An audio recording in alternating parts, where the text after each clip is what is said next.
This is my 2000 Mercury Grand Marquis. 170,000 mile, matching motor, transmission, and rear end. We'll start out back. In the back here, I have the Interceptor license plate holder thing. I'm not sure what it's called, but that's from the Interceptor.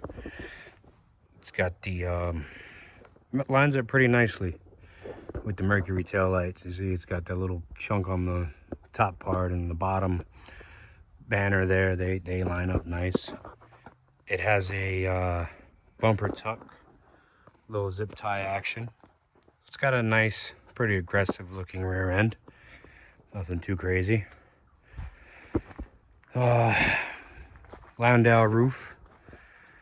Didn't really like it when I first got it, but it's very unassuming, and it did grow on me. So I mean, it has the whole sleeper aspect of the car. I mean, it's not really a sleeper when it's running, but when it's off, it does look like nothing. She's lowered all the way around. In the rear, we have SN95 V6 rear springs. In the front, we have a coil that's been cut off. So it does sit pretty flush, and it sits very nicely. A little bit of a rake, but nothing serious. We are running in the front 225 60/16s, which is the factory size tire. And in the rear, we have the Kumo 255 65/16. They are Kumo Road Venture APT tires, 29-inch tall. They do run pretty good. I mean, they hook up pretty nice, and if I lower the pressure, I'm sure at the track they do pretty good. On the road, it handles nicely. It's not as good as it should be. It's not as bad as it could be. I am running a Watts link, a factory Watts link, but it has no sway bar. Never run the sway bar on the car, so I can't tell you if it's making a difference or not. I do plan on getting one. I just don't have the money right now.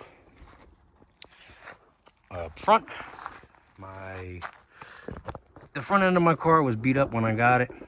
You know, the fenders were bent and the bumper was damaged, as well as the header panel right there. Everything was pretty beat up, so I didn't really want to spend money working on it and having to paint it, so I just kind of left it the way that it was. I made it functional and left it be. But in doing that, I actually cut up the bumper in the front there. I took the bottom grills out of it, and I did plan on putting fog lights in the two corners. I don't know what I did with the fog lights. I probably got to pick up new ones, but it does look good. I don't know if it did anything for aerodynamics or what have you, but it looks nice. I have a chin spoiler. It is not the Mach 1 spoiler that everybody likes to throw on these cars. It's not even a Ford spoiler. If you like, I can tell you what that came off of, and maybe even do a video on how I made it work. In the back, we are running the matching numbers rear end. It is a rebuilt rear end, I should say. It is 28 spline Ranger locker, and it has a 373 gear from the same Ranger. We have the P71 drive shaft, aluminum. We have the matching numbers transmission with a 4200 stall speed. I believe it's a 3800 to 4200 stall. And I mean, that's it for the aesthetic, suspension, and supporting drivetrain. Where my car gets interesting is underneath the hood. Now, I live in the Rust Belt, so things get pretty beat up, you know, much like my chin spoiler. Things get rusty driving in the snow and stuff like that, so she's not much to look at, but looks are deceiving. We are running a matching numbers MPI engine. It actually has the PI heads cam and intake. So that specs out somewhere between 10.2 to 10.6 to 1 compression, something like that. So it is a little bit better than a stock PI engine, which is always cool. I am running the BBK piggyback style pulleys without the piggyback. I ran my other engines like that for years, and I've put a combined 120,000 miles, give or take, on these type of pulleys. Never had any ill effects.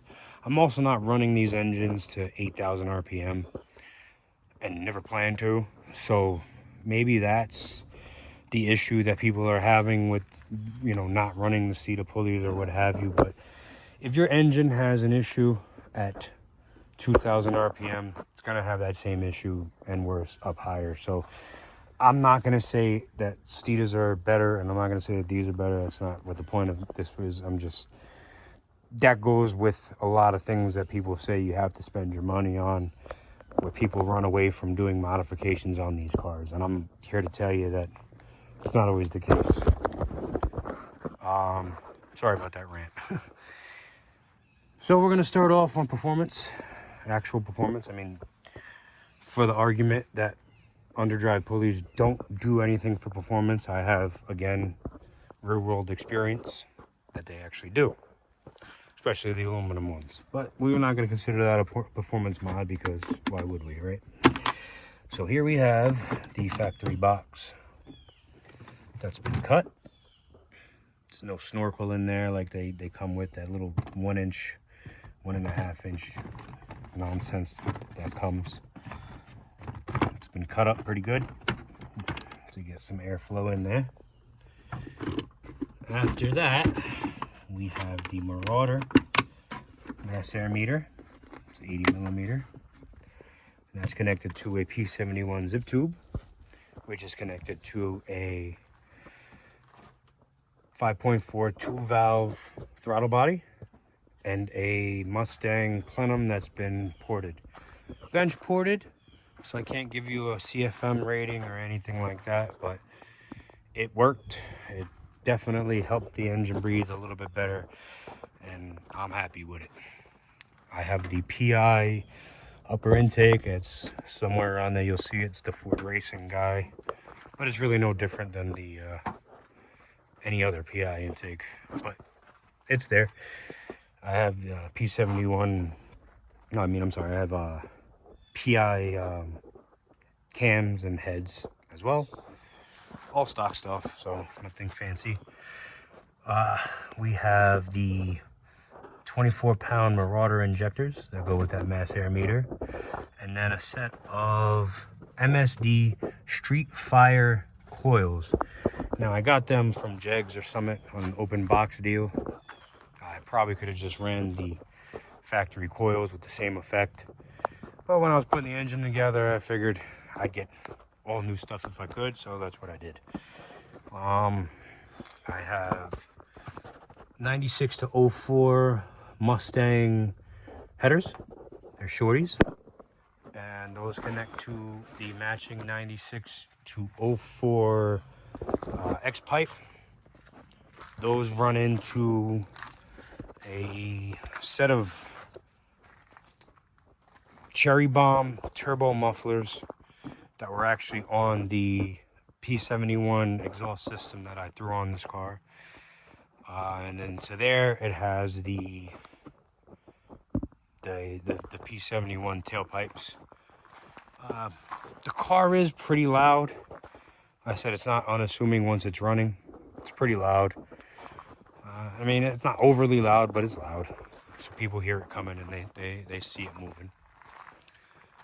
It's a fun car to drive. I mean, if you drove this car before I did any modifications as opposed to it now, I mean, you'll see that there's a huge difference. Definitely. 0 to 60 is way better, and it's a lot more fun to drive. But that's my car in a nutshell. I mean, like I said, she's not much to look at. She is She's got her wear and tear. She probably needs maintenance. She definitely needs maintenance. She needs a paint job. She needs a lot of things, but she's fun. I don't know if I mentioned it, but it is running an SET hand tuner. It's got a 93 octane tune. And I mean, that's it. So this video, honestly, I'm doing this as a shout out, kind of, sort of, to Cali Merc. He, he showed me love on my channel, I don't post as much as I should, as much as I want to. It's hard to get out and actually not only wrench on my stuff, but make videos. So, he asked for a rundown, so here it is. I mean, a few guys actually asked. Here it is. It's nothing fancy. I don't know what the car runs in the quarter mile, and I don't know what it does on a dyno. If it made 230 to 250 at the wheels, I'd be ecstatic, honestly. I wouldn't be surprised, and I wouldn't be disappointed if it made less. I don't know. I know it runs better than it did from the factory. It handles better than it did from the factory. It's a lot more fun than it was from the factory.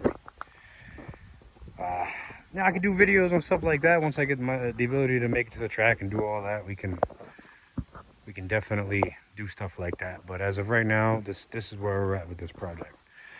If you guys want any other content besides this, anything, let me know. I'm open to the idea. I do have this over here. This is my other project. This is my 1988 Mustang GT T-top, 5.0, 5-speed. We do have a snail. There's a small one. Sorry about that. It's a small one. It's not nothing too crazy. 63 millimeter. So it's not an on-3 kit. I call it my non-3 kit. Little joke. It's pretty much everything else that you would get from on-3. But for a fraction of the cost. I'd like to do a couple of videos on that to help you guys out, rather than spending $3,000 on a turbo kit that can get you into a turbo kit for under $2,000, and that's including the ignition, the fuel system, or I should say the ECU. This thing is actually running a FMU with the stock speed density computer. And it does boost up pretty good. Makes about 7 pounds. Nothing crazy, but it's fun to drive. So fun, in fact, that I blew a head gasket. I do have a new engine that I'm putting together. It's got similar setup, E7 heads with the GT40 heads and GT40 intake, I should say. I'm sorry, I got E7 heads here that have been cut up a little bit by myself here on the bench. Over there is a set of GT40 heads that I do plan on doing something with, but no time and whatever. So this is a regular 302, could be a 306, it might be a 306, not sure on that. If it's a 306, it's a 306 pistons only, nothing too crazy. So that's that. For the Marquis, I'm gonna go ahead and point over to this. This is a 5.4 2-valve, obviously, that I do plan on coupling with that transmission there that I'm currently doing a J-mod on. And I'm gonna throw it in the Marquis for a little bit because I'd like to freshen up that 4.6. So if you guys would like to see footage on that, definitely let me know. I'm open to doing any of this stuff. I have a lot of ideas and a lot of things that I actually have done that a few guys aren't doing, with the Panther community. I could save a lot of money, a lot of headaches for some guys. that are just getting into it, or even if they've been into it for a while. Tucked back there, I have, besides my tire junkyard, I have a 1991 CBR, Honda CBR 1000F Street Fighter, I guess you can call it. I've had that thing for longer than I've actually had my Mustang, and it's got a few things done to it. It's work in progress. I could do footage on that as well. So I mean, this is my channel. I have a Taurus. It's not an SHO. It is the all-wheel drive. It's a limited. It's got you know, the leather interior with the infotainment center and all that good stuff. Nothing crazy. But that's my channel in a nutshell. I mean, I'm open, so let me know what you guys want to see. Also, I'd like to give a shout out to Cali Merc. Cali Merc helped me out recently, a few months ago. Not really helped me out, but like kind of gave me motivation to get back out and mess with the car. Just showed me a little bit of love, you know, and I've had a bunch of guys that asked me what I had done to the car. And Cali Merc actually asked me to, you know, give him some love back. So that's what I'm doing. We'll do some in-car videos down the road. I mean, this is the interior, nothing fancy. We'll do some in-car videos down the road. We'll do some build footage, you know, some build content if you want. Like I said, I got to do the motor and transmission. I got to yank the motor out of the Mustang at some point. Finish building that. I got the J-Mod going on. We can maybe do some footage on that, but I'm probably gonna have that done by this afternoon, so that's no big, that's you know, that's neither here nor there. But again, I'm here, this is my channel, Panther Performance. We could do segments. I'm planning on doing segments called dad mods, where I show you low buck performance mods that you could do on many cars, and it helps. So hit me up, man. Have a good one. Thanks for watching.